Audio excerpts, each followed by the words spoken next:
when I first started out, so I started this in 2017 when we first learned about multifamily. It's like I'm a numbers guy. I want to know how to run the numbers. I knew nothing about it. I have a mentor who has like almost 3 billion in assets under management. So I was working with him, and I have some other coaches as well. So I'm gathering all these resources and I'm compiling them all into my specific model, and so that I like get all the good parts that I like and get all the bad parts out and make it a really robust model. All right, welcome Real Estate Hustlers podcast. I'm your host, Josh Appleman, founder and CEO of Appleman Properties. Today we're joined with Jason Williams. Jason is the founder of Ironclad Underwriting Mastery and co-founder of the Academy Presents Blends, 15 years of engineering experience with real estate mastery and single family, went from single family to multifamily. Jason, if you could let the audience know a little bit more about yourself. Yeah, sure. So my journey into real estate happened, I guess, over 20 years ago when I was getting into single family homes. My family, my parents have owned some rentals, and so that's sort of what jump started me. We bought my wife and I bought our first home in 2023. We knew we were going to rent it out. We still have it to this day. It's cash flowing. We've refinanced it numerous times so we can get into other properties. But in 2017, our eyes were open to multifamily apartments, syndications, so we can use other people's money to buy properties. And really, since then, the rest is history. We now have a few syndications under our belt. We have a couple properties. The furthest one's like 15 minutes from me locally, and then we have some like scattered throughout Texas and stuff. So I'm in North Texas, so that's where I invest is in Texas. So. Yep, that's smart. That way, you know your backyard, you know the good streets versus the not so good streets. We'll say um, that's a Yep. great story and you've got experience and kind of and then propelling into multifamily. Now you've got economies of scale. Um, how many units do you all currently have under your management? Um, I think we're around 200 or so units scattered throughout Texas. We got 175 or so here where I live in Wichita Falls, and then the rest are in like Tyler and Waco and Lubbock areas, Got it. Gatesville. So Are you all are managing those third? You are the property management company, asset management. asset management, property management, no, I hire Got that it. out. I don't want to be getting calls at 2 a.m. because toilets go out Yeah. or bad things happen. Just let me know when the big things happen and you just need approval on that. That's my involvement. Yeah, that's definitely that's I think that's the overall like wish. And then we did do third party management, but scattered sites on what we had to ultimately take over the management on our own and just have more control of the construction, the expense management, so on and so forth. Just makes it it's easier with bigger, larger properties for sure. Um, We have investigated doing property management, bringing that in house. We would bring on an expert to do that, though. I'm mhm. not going to do that. And we are right there at the cusp of like how many units do we need before it's beneficial? Because yeah, if you can bring management in house, it saves on expenses so Yeah. much because I mean it's all in house and you are monitoring everything then versus trying to manage a manager. So. Yeah, and you're able to blend expenses, so you're not essentially propping up another company with the help of your properties, and that ultimately influxes expenses on its own. So you can have one side of your company that helps manage another side and blend those people together, and it works out. But let's Yep. get into to underwriting because that's really where it all starts, deal or no deal. Um, Yep. and to find out what a deal is, you have to learn the basics. So tell us how that journey started with you, and then how you became more fluent with underwriting and eventually an expert. Yes. So my background is I have a PhD in chemical engineering. I've been an R&D engineer in industry for 15 plus years. Um, my background as an R&D engineer is I was always creating systems so that people can use my spreadsheets or models and with minimal input get the results they need. So I had to be able to convey information from our lab techs and get information to our salesmen so they could sell our products. And so I was sort of like the middleman who tied all those strings together. And so what I did with real estate is I brought that aspect into it. So I created my model based off of minimal inputs needed. And if you don't know them, there's some default things you can use. But really, I try to like minimize our input so I can automatically import a rent roll in a T12 into my spreadsheet and it fill out almost everything for me right off the bat. And then I can go and fine tune maybe some like the construction or the CapEx budget. I can fine tune the lending information so that we can at least start to see from a big picture if this deal is going to start making sense or not. And then from there, then we can go and fine tune everything. So that's how I created my system. And when I first started out, so I started this in 2017 when we first learned about multifamily. It's like, I'm a numbers guy. I want to know how to run the numbers. I knew nothing about it. I have a mentor who has like almost 3 billion in assets under management. So I was working with him and I have some other coaches as well. So I'm gathering all these resources and I'm compiling them all into my specific model. And so that I like get all the good parts that I like and get all the bad parts out and make it a really robust model. So now my model, I can handle so many different asset classes now. I can do like self storage, RV parks, mobile home communities, retail, triple net, mixed use, retail, and multifamily. So I created all these models so that I can run the numbers. And then I was at a conference a couple years ago, and people were like, "Hey, can I buy your model?" Or "Hey, can you show me how to run your model?" And I was like, I never even thought about that before. I was just doing it for my own personal gain. And then from there, it's like people were wanting me to teach them. And so that's what the Ironclad Underwriting Mastery started out as, is like, yeah, I'll help you teach. Here, I'll create a course and I'll walk you through everything that I do so that you can learn. And then and the cool thing is every time I have a student, I'm learning from them as much as they're learning from me. So my course is constantly evolving because everybody has different needs. Everybody's in a different market and all the markets are different. So I was able to create a system and a course based off of all of that. So Got it. Very cool. So you've got kind of an all-in-one monster model made up, underwrite anything and everything, different tabs. definitely different tabs. My main I have different models, but they're all based on the same like engine. Okay. Like all the background stuff is all the same. I created my own macros, so everything's running in the back. So and I'm actually in the process of making a web-based version because right now everything has to run on Excel Yeah. because of the macros. I can't run it on Google Sheets. You can't run it on like the web-based version of Excel. It all has to be on like a desktop version of Excel to be able to run, and that really limits what can happen. And then if it breaks, and I tend to break Excel a lot, that's why I'm creating the web-based version right now. Yeah, I've used some really big models, and if you break it, it is so hard to find where the break, or if you enter even put a number in a cell that you shouldn't, then it's can be very cumbersome. Cool. So, when you're underwriting a deal, what would be like the most critical metrics that you find when you're evaluating a deal? So when I first start off, I'll import my T12 in a rent roll. I will go through the T12 and I run it through my own analysis so I can see what the expenses look like and income looks like on a monthly basis. I get my trends before I even input it into the model. That way I can see what the property is doing, how the last 12 months, how it's been performing.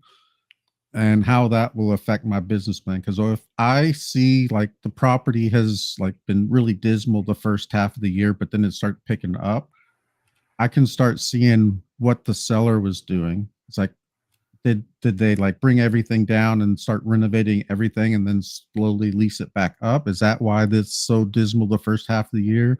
Or was it a bad property management? So it raises all these questions I have on the current state of the property, and that's just from the T12. And again, what if it's stellar the first half of the year and the last 3 months it's just like tanked? What happened then? I mean, so there's a lot of things you can look at and start getting questions, or at least raising questions about what's going on, so that you know what to ask the broker or the seller. Is like, well, why is it doing this? Or what was your thought process when you were doing this? That way you can incorporate all of that into your current business plan and move forward, or walk away. So Yeah, got it. I like seeing high expense ratios. So if you've got like a 65 or 70% expense ratio, I know we can knock that down to 45, and then I know that we've got an operational value add. And then you go in and you say, all right, how much can we raise the rents? What's that? What does that look like? And then you've got you've got the double. You've got operation and efficiency, and then bring it to market rents. And then ultimately that affects the NOI. But what have you, when you're underwriting, like what is like the key factors when you're underwriting that is like, all right, this is a deal or this is no deal? I look at what the rent increase is from what I think it could be versus what it is. And this is I think I analyze other people's deals more than I analyze my own, because I mean I do analyze my own as they come across, but when I'm only investing in my backyard, they're fewer and far between. But I also help people with their underwriting as a consulting and as a coach. So I see things, and what I see is like, all right, the broker says they can increase rents $150 per unit per month or whatever on average. I will go in and I'll look and I'll see, why can they, or why do they believe that, and is that believable?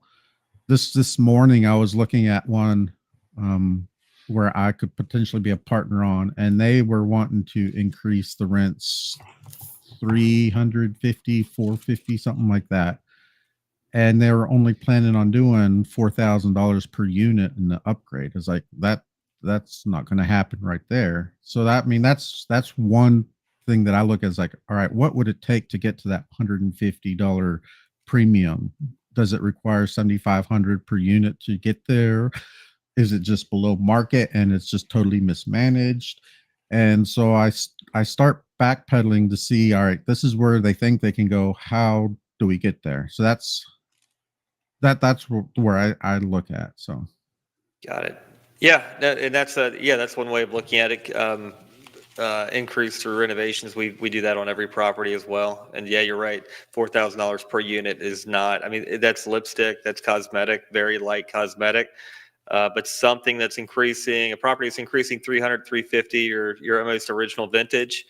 You need cabinet refacing, flooring, baseboard a lot of the times. Of course, need paint, fixtures, hardware, plumbing, yeah, you're blinds. changing the asset class then, like from a B to a C, or even a C to an A or something like that. You're jumping when you're increasing that much, and to go from say a C to even a B plus, you're putting in at least 10,000 per unit, and maybe even up to 15. Yeah.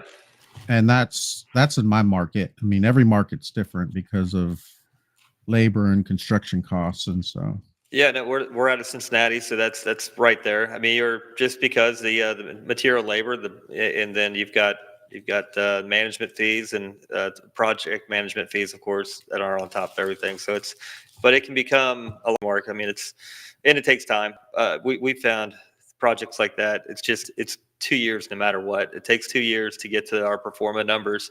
You know, you're going to release it, but you're not getting your performa leases on the first go around. You're going to lease it, and then those people will go away, and then usually your second lease is where you get your performa numbers, and then you've got your new leases. They have to deal with the construction, and then still deal with the bad actors, so on and so forth. But it's a process, and it takes time, and it's patience. Yep. When you are estimating, like, what are some websites that you use? What are some resources that you'll look for rents, for market rate rents, for taxes, underwriting, tax increases, so on and so forth? So taxes, I go to the county. I look at the property. I look at, they usually have, say, 10-year or 5 to 10 year history. And so I'll look at that. And being in Texas, we're a non-disclosure state, meaning we don't have to declare to anybody how much we pay for a property. And so with taxes here, they kind of just like guess on what it's worth. And so what we get here is you might buy a property for 10 million. They assessed it at 3 million or whatever. And then they say, oh, it changed hands this year. So we're going to say, well, they probably bought it for 6 million. So it's worth 6 million. So what happens is they just doubled your taxes. It's still less than what you paid. So you don't really have much to contest on. That's why you have to hire advisors. But are you prepared for a double in your taxes? I mean, if you budget for it and you underwrite to it and it works, then go for it. But if you are saying, well, I assume a 10% increase in taxes, you're going to be hosed and out the door. So that's one Are they thing that able to look up like mortgage records or new debt on the property? only if the bank releases it. And in Texas, they don't have to. Um, I got a letter in the mail on the last property we bought. It says, hey, it looks like you have a $4 million mortgage on this property. So we think this property is worth $5 million or whatever. I didn't respond to it. They always put them in formal letters like, yeah, you please respond, blah, blah, blah. It's like with those in Texas, you just throw them away. With other states, I think you have to turn them in. So I threw it away. I told my lawyers and my CPAs like, hey, I just got this, and my lender too. It's like I'm planning on throwing it away, and they're like, okay. And then for like the tax value, they said it was worth like 3.6 or whatever. So they didn't even go to the full amount they said they were going to go to. Yeah, we have a say. Well, in Ohio, Cincinnati, the school board gets, of course, money from property taxes. So the school board hires a law firm to go around and dig up and find any new transactions, transfers of ownership. So then we got a letter from this law firm, basically saying here's what your taxes should increase to, and then they take it to the county, and we got it dropped, but we had to still spend money on a lawyer. But Yeah. it's just incredible the lengths that some of these municipalities will go to just get property taxes increased, and it makes it undesirable for us to reinvest into certain areas. Yeah. Yeah. The school districts here take like half of the all property taxes. So if you pay and just say 5,000 a year in taxes, and this would be like for a single family home, 2,500 of it's going to the school district. So Yeah. Yep. No, totally. What about utilities? How do you underwrite like utility expenses and reimbursements when you're doing your underwriting? I have set up my model so I can do rubs or I can do just straight utilities. I can do, like, suppose you charge a utility fee, which in Texas you can charge a fee so long as that fee is less than the actual equal to or less than the actual utility. So if, say, gas is 100, you can charge a fee up to $100. Um, but if it's like 60 and you charge 100, then that's where you can get into trouble.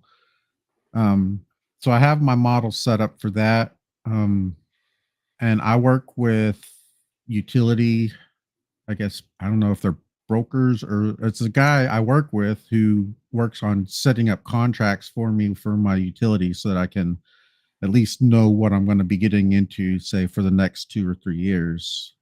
So that's how I do it. For like all bills paid, I mean, I might assume like a certain amount increase per year. And if it's all bills paid, you're not going to be getting anything back from a resident.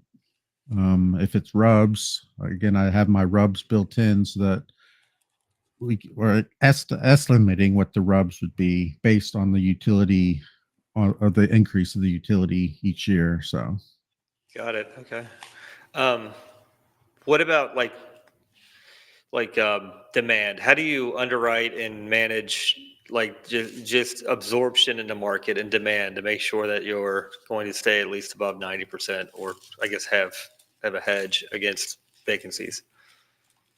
so one that there's a big assumption that says, all right, if I follow my rent increase plan, I'm gonna be able to be good. Lately, I have a property that actually went the other way. It's like we're trying to it, and then we were having to start decreasing that so that we can get occupancy up because people were leaving for whatever reason. And so that one, when I do it, I defer to my proper the person who's going to be managing the property. They're going to be like the on-site people. They're the ones who have the history in that market. So I defer a lot to them because they'll be the ones running it. So I Okay. always verify everything with a third party. So it's like with like a utility contractor or with third party management or my tax advisors. I always use their judgment for my numbers. So I don't come up with the numbers on my own. So Okay. Got it. Okay. So just as far as like financial returns, when you're underwriting, are there specific marks that you want to hit, like cash on cash, IRR, XIRR? Are you underwriting for XIRR, or is it like what kind? How deep do you go? so I have some metrics I use that I know my investors like. Um, But honestly, every investor invests for different reasons. I've had investors invest in my deals. They knew it wasn't going to cash flow, but they needed depreciation right off the bat, and so they needed the cost seg analysis on it, so they invested for that purpose. I have others who want to invest for cash flow, and on some heavy value ads where it takes, like you said, 2 years to get up to your pro forma. I mean, you might not be cash flowing like you thought you would be right off the bat. And so those investors are like, they want the cash on cash. And if you don't have it or you can't produce it, then they get upset. And so I have to let them know it's like, hey, this is for somebody who wants more money on the back end. They're willing to put their money in for different, like for 5 years, but they're going to double it. So, I mean, like I said, I have metrics that I try to hit, but they're not like steadfast. So I have to reach out to the investors for that specific metric. Okay, got it. IRR, people see IRR and like, oh, bigger IRR, that's good. And I want at least 16%, but nobody really knows what that means. And you can get 16% IRR with a really good cash flowing property, but you're not going to have any back end. Or you can get a 16% IRR property with no cash flow and a huge back end. So I mean, that's IRR, I think, is just a magic number people believe in that doesn't really mean anything. But I mean, we still calculate it because people want to see it.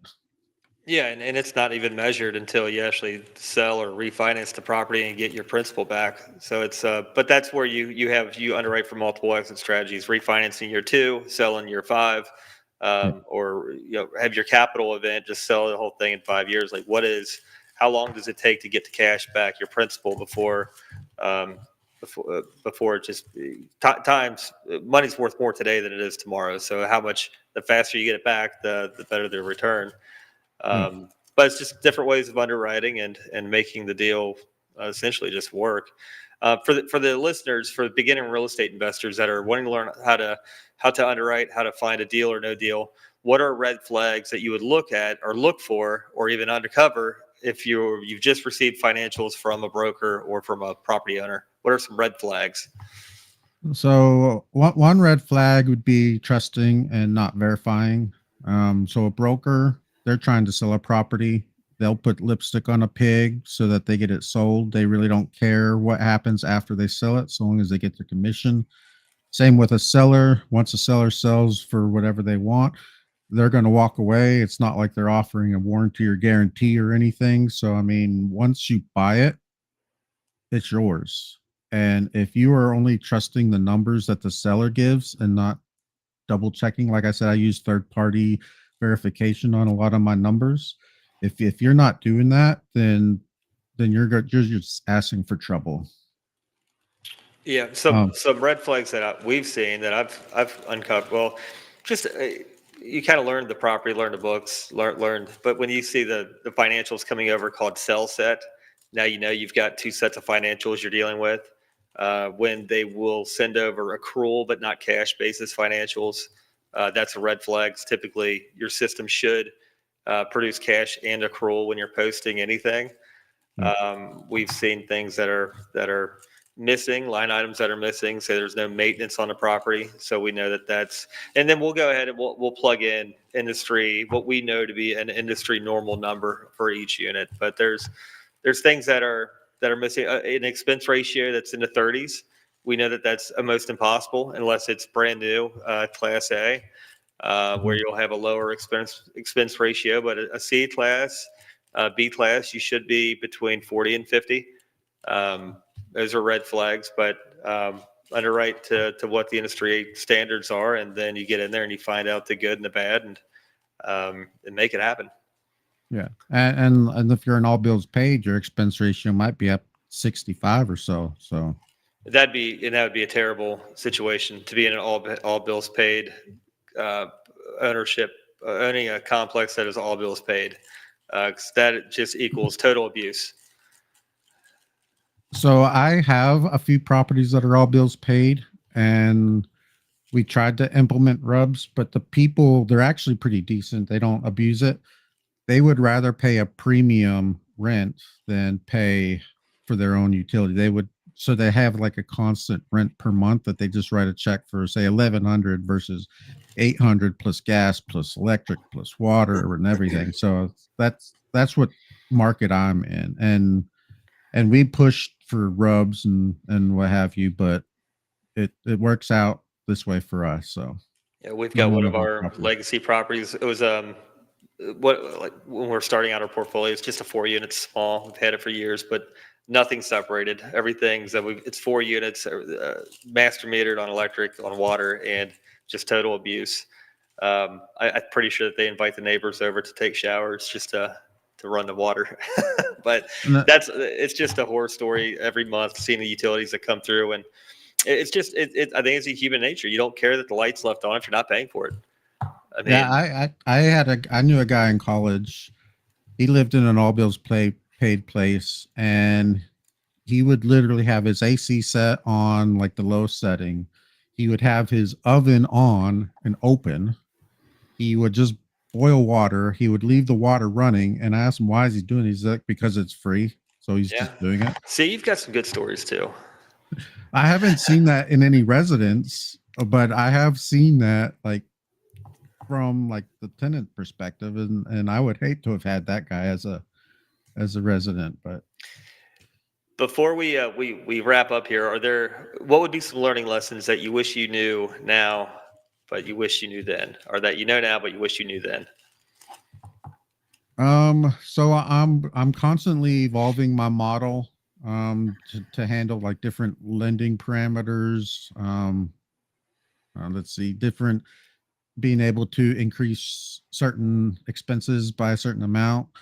So like I said, I'm in Texas, insurance and taxes are going through the roof. So now my model can handle, say, a 20% increase in taxes, but for everything else, it's like a 5% increase. So I mean, you could see the evolution of my model from when I first started out to now. So you can sort of see what I wish I knew back then versus now, just from the evolution of it. Um, yeah, just being able to handle the expenses versus just like hand waving and thinking everything's going to be okay from the beginning. Um, Also, I think as an asset manager, you do get to hire and fire property managers. Don't let them push you around because they work for you, unless you are the company, in which in case they still work for you. but you have more control than you think you do, and people are not going to let you believe that. I think they're gonna try and run all over you, and if you don't push back, they'll you're just asking for disaster. Yep, and they will push until they can't push anymore. That's a good piece of advice for sure. Cool. If somebody wants to get a hold of you, learn more about underwriting and pick your brain, how can they reach out? Yeah, sure. So actually, I just created a new master class. It's on my website. It's ironcladunderwriting.com/masterclass, which I go into even more red flags on what I look for whenever I'm underwriting. And then from there, you can look me up through, I'm on LinkedIn a lot. I have Instagram. I have a YouTube channel where you can learn more. Um, every Thursday, I hold office hours with my students where we can go over live deals and go over any questions you have or anything like that. So yeah, you can look me up through any of those. And but the main thing, if you go to ironcladunderwriting.com, that has links to everything that I Okay. do. So Got it. Very, very cool. Definitely appreciate the insights and look forward to following you. Appreciate your time. Thank you. all right, cool. Thank you. All right, bye.